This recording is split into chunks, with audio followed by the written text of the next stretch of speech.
그렇다면 성적을 내야 하는 LG에서는 어떨까요? 염경엽 감독 본인도 이제 SK에서 실패를 알고 있습니다. SK에서 했던 실패를 또다시 반복하지는 않을 텐데요.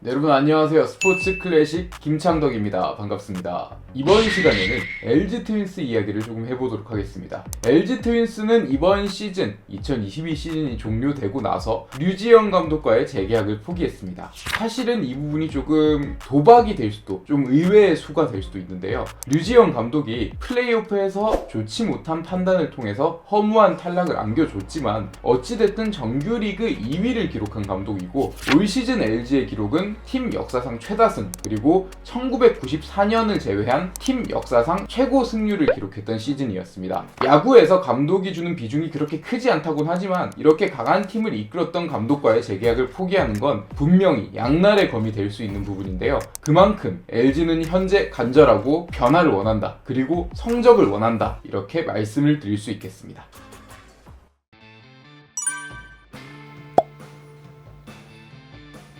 이렇게 변화와 성적을 동시에 원했던 LG의 새 사령탑 염경엽 감독이 맡게 됐습니다. 사실 염경엽 감독은 류지영 감독하고 다르게 LG 색깔이 그렇게 많은 감독은 아닙니다. 아무래도 선수 시절에는 태평양, 현대 이렇게 인천팀의 색깔이 강한 선수였고요. LG와 염경엽 감독의 인연은 프런트와 코치로 재직한 경력이 조금 있을 뿐인데요. 어찌됐든 염경엽 감독을 LG가 선임한 건 팀의 인맥이라든지 LG 색깔이 강한 감독 이런 부분보다는 확실하게 성적을 내달라 이런 메시지가 담겨 있는 것으로 보입니다. 실제로 염 감독은 이재원, 이정용, 상무 이때가 정말 유력했던 두 선수의 상무 지원을 취소시키면서까지 팀에 남겼는데요. 이 부분은 내년 시즌에 뭔가 전력을 보존해 승부를 걸겠다는 부분으로 보입니다. 그렇다면 이렇게 내년 시즌 승부를 봐야 하는 염경엽 감독, 어떤 감독이었을까요?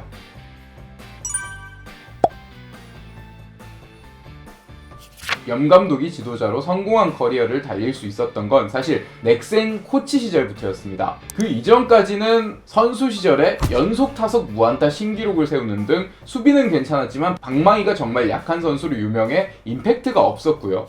지도자 경력 역시도 코치 연수를 받고 2군 코치, 1군 코치 이런 식으로 탄탄대로를 밟아왔던 다른 코치들과 다르게 현대 유니콘스 매니저부터 경력을 시작했기 때문에 어느 정도 가시밭길, 정말 아래에서부터 다져왔다 이런 식으로 말씀을 드릴 수 있겠습니다. 이랬던 염경엽 감독이 음지에서 양지로 나오게 된 계기는 넥센 히어로즈 주루 코치 시절부터였습니다. 이 당시에 강정호, 박병호 이렇게 발이 그다지 빠르지 않은 거포들을 20도루를 하는 주자로 만들면서 넥센 주루 코치 시절에 선수단에게 도루 타이밍을 잘 잡고 주루 플레이 시 어떤 상황을 판단하고 어떻게 대처해야 하느냐 이런 부분을 정말 잘 만들어줬다는 평가를 받았는데요. 이렇게 주루 코치로 넥센에서 성공을 했고 이후에 2013 시즌부터 넥센 감독을 맡게 됐는데요.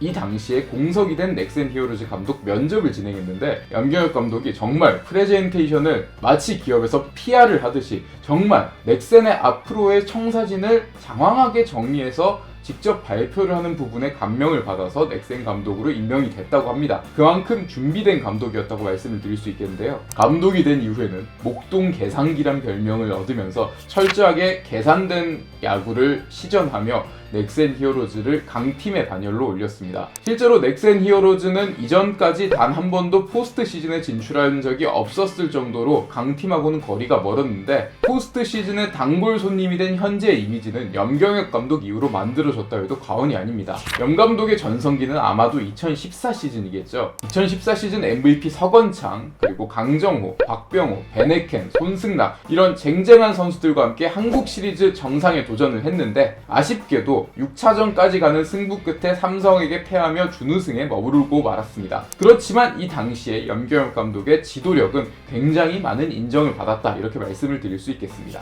이후부터 넥센 시절의 염경엽 감독은 포스트 시즌 보증 승수표다 이렇게 말씀을 드릴 수 있겠습니다. 2013년부터 2016년까지 4시즌 모두 포스트 시즌에 진출했고 한 번의 한국 시리즈 준우승을 얻어냈습니다. 마지막 마무리가 아쉬워서 그렇지 부임하는 내내 정말 좋은 기억으로만 남아있다 이렇게 말씀을 드릴 수 있겠는데요. 그렇다면 이 아쉬웠던 마무리가 뭐냐? 넥센 팬분들은 아마 아직까지도 사무치게 기억에 남으실 텐데 2016년 준 플레이오프를 예로 들 수 있습니다. 당시 1차전 선발로 넥센 히어로즈의 영원한 에이스 필승 카드였던 베네켄을 내지 않고 맥그레거를 선발로 예고하는 등 좀 의아한 운영을 펼치기도 했는데 이 당시에 LG의 뒷덜미를 잡히면서 업셋을 당해 탈락을 하고 말았습니다. 뭐 탈락은 할 수 있죠. 누구나 탈락은 할 수 있고 업셋은 누구나 당할 수 있는데 이 당시에 염경엽 감독은 마치 기다렸다는 듯이 준비된 사람처럼 탈락과 동시에 사퇴 선언을 하며 그대로 팀을 떠나게 됩니다. 이 시즌 중에는 염경엽 감독이 넥센을 떠나 SK로 간다 이런 부분이 이미 내정이 되어 있다 이런 이야기가 있을 정도로 뒷말이 조금 나왔었는데 물론 염경엽 감독은 이 뒷말을 전혀 부정했습니다. 이렇게 말하면 다 내려놓고 떠날 수도 있다 이렇게 강하게 인터뷰를 하기도 했지만 이 부분이 나중에 현실로 드러나게 됩니다.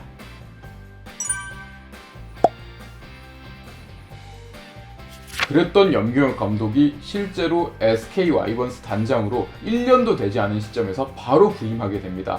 그 루머가 일부 사실이었다 이렇게 이해할 수 있는 부분이죠. 아무래도 넥센과의 작별 인사는 참 아쉬웠다고 말씀드릴 수 있겠습니다. 그렇게 야구인 출신 단장으로 프런트 경력을 이어나가던 염경엽 감독은 다시 한번 감독에 도전할 기회를 얻게 됩니다. 바로 트레이 힐만 감독이 2018 시즌 한국 시리즈 우승 이후 개인 사정으로 인해 SK를 떠나게 되면서 2019 시즌부터 우승팀을 물려받아 다시 한번 감독직에 도전하게 됐는데요. 이 당시에는 우승팀을 물려받았기 때문에 약팀을 물려받은 넥센 시절과 비교해 부담감이 굉장히 컸을 것으로 보입니다. 그래서인지 염경엽 감독의 SK 시절은 성공이라고 하기 힘든데요. 물론 2019년에는 시즌 내내 1위를 지키는 등 어느 정도의 성과를 얻어냈으나 시즌 막판 마무리가 정말 좋지 않았죠. 꽤 넉넉한 차이로 선두를 달리고 있었는데 마지막 한 달 무섭게 추격하는 두산의 기세를 뿌리치지 못하고 말도 안 되는 역전을 당하면서 정규리그 1위를 마지막 날 내주게 됐습니다. 그리고 이 분위기는 포스트 시즌까지 이어졌는데요. 플레이오프에서 3위 키움 히어로즈를 상대로 3연패, 업셋을 당하고 말았습니다. 사실 이번 한국 시리즈에서도 많이 느끼셨을 텐데 SK 와이번스, 즉 SSG 랜더스는 가을 야구에서 정말 상대하기 어려운 팀입니다.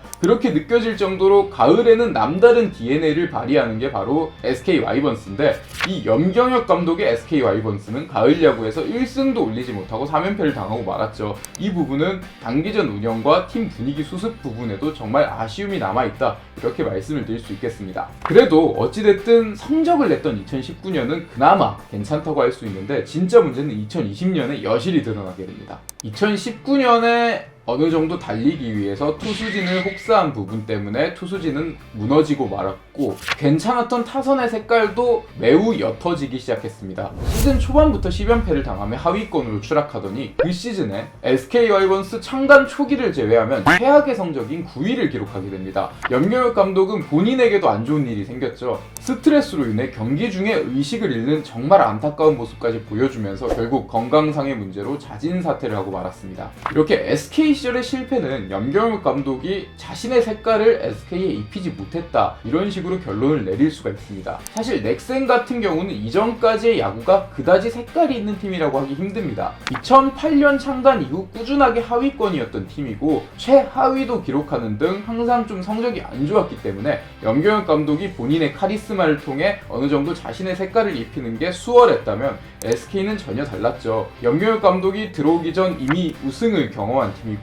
그 이전에는 왕조를 세웠을 정도로 정말 잘 나가는 팀이었기 때문에 염경엽 감독의 색깔을 온전하게 입히기 힘들었다 이렇게 말씀드릴 수 있겠습니다. 그리고 염경엽 감독은 일단 본인의 권한이 굉장히 강한, 말하자면 굉장히 고전적인 형식의 감독인데 염경엽 감독의 전임 감독인 트레이 힐만 감독은 굉장히 자유로운 분위기, 자율적인 분위기에서 팀을 운영한단 말이죠. 이 부분이 굉장히 상충됐기 때문에 당시에 염경엽 감독의 SK가 실패를 했다. 색깔을 입히는데 조금 어려움이 있었다. 이렇게 말씀을 드릴 수 있겠습니다. 예를 들면 염경엽 감독은 선수단과 함께 좀 성적이 좋지 않을 때는 4시간씩 미팅을 하면서 실패의 원인을 함께 찾았고, 선수들 한 명 한 명에게 마치 대학생에게 리포트를 받듯이 자신의 훈련이라든지 현재 성적에 대한 보고서를 따로 받는 등 조금 어느 정도는 강압적인 분위기에서 선수단을 운영했기 때문에 이전까지 SK와는 전혀 달라 선수단에 혼란이 있었지 않았나 이렇게 생각을 해봅니다.